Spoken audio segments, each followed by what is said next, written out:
What's up, everyone? Happy Easter weekend. Welcome to the Weekend Zone. I'm your host, Britt Johnson. I'm here with Matt Demecki and Chris Clark. What's up? It is also not only Easter weekend, but it is opening weekend for baseball.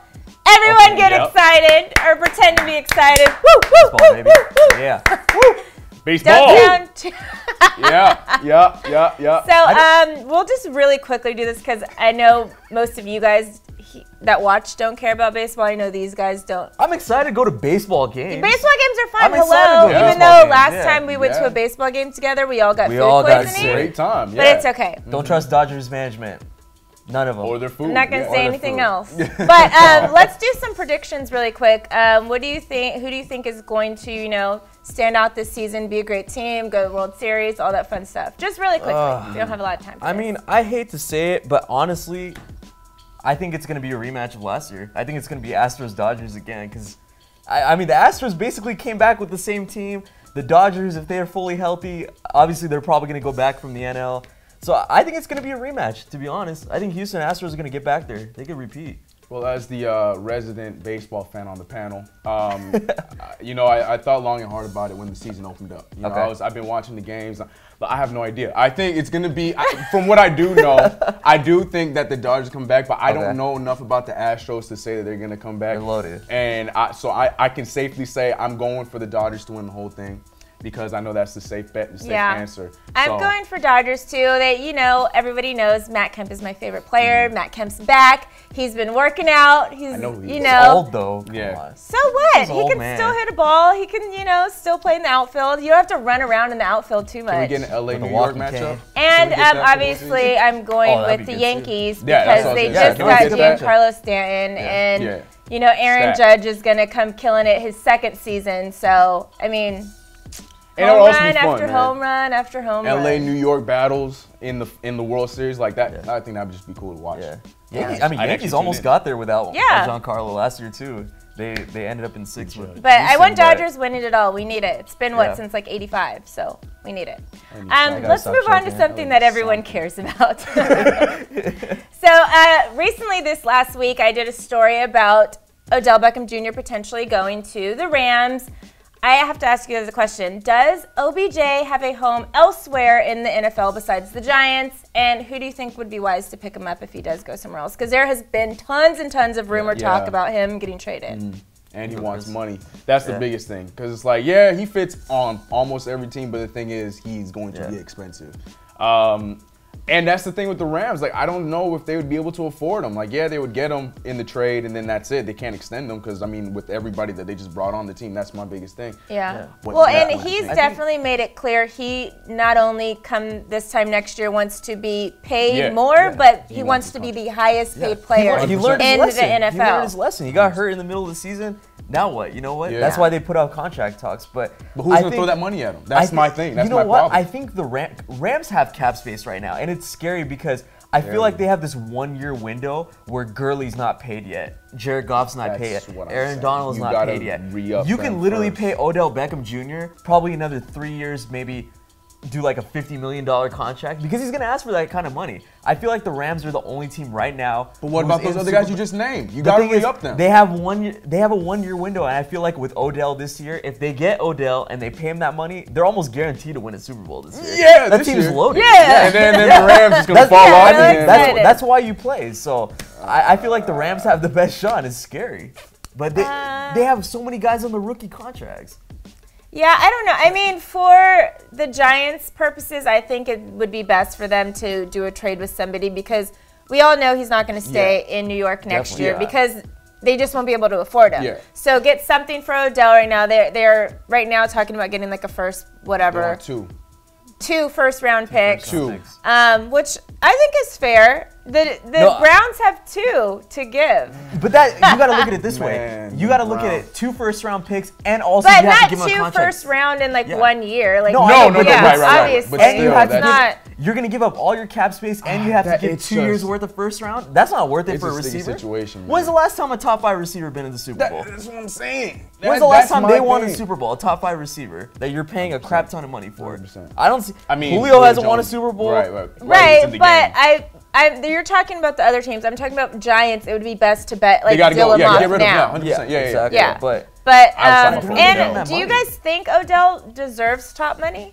Does he deserve to be the highest paid, not necessarily player, wide receiver in the NFL? To be honest, I think there's 3, maybe 4 receivers better than Odell Odell right now. He deserves to get paid. Yeah, but not the top. No, I can't co-sign that, especially because of how much time he missed last season. He had a great start, but I can't co-sign him being the top paid receiver. I'll tell you real quick. You know, we'll always welcome him in Dallas. You know, he did have his best catch ever against Dallas, so I think it would be only fitting for him to come to the Cowboys. Because he torched y'all? That's why. That's why. Yeah. He clearly plays well around Dallas Cowboys players. Yep. We'll count that logic. That counts. Man. Another team too. San Francisco 49ers. Imagine him playing with Jimmy G. See, and that's the one I was thinking about. That's one of the teams I was thinking about. Yeah. That would be a great fit. That would be a great fit. But what do you, for the trade, what do you give up in that trade? That's the thing. It's just going to have to be draft picks because, I mean, a lot of players they have now, you can't really move on, you know? So, Well, let's move on to something else that we kind of care about too, basketball. We talked about 3 sports today. We care about 2 of them.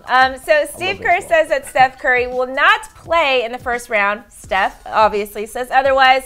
My question to you guys is, should he stay out in the first round just to be safe?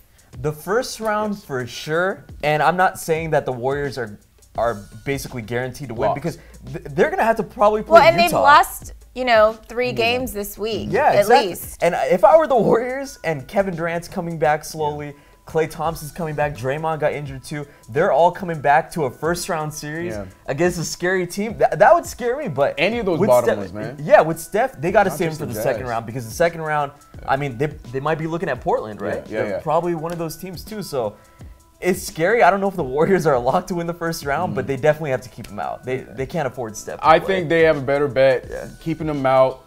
Take a few losses in the first round, maybe lose 2 games in the first round. They're still going to advance past the Jazz, the T-Wolves, whoever gets that spot. Clippers, we're 9 seed. We can still come back. I believe in you, Clipper Nation. 8, but they'll be playing the Rockets. They're not going to be playing the Warriors.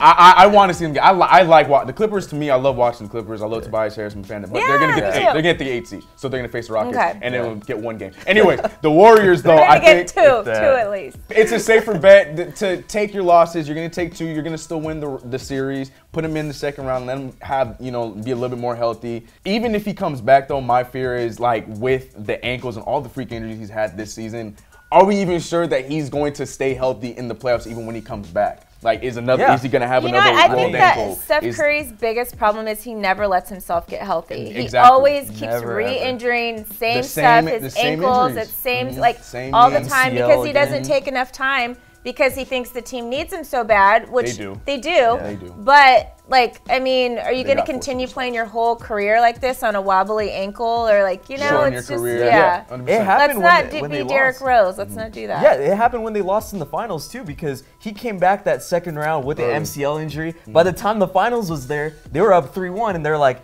you know what, we can take a little light back. So, who do you guys have winning the West and the East? I mean, after the Curry injury, just kind of right now. We have 1 week left of basketball. Honestly, don't flip flop. I have to. I have to dare flip flop. I absolutely have to because of the You better double down. He's the king of that. You better double down on the Warriors. 2018. Don't you dare flip flop.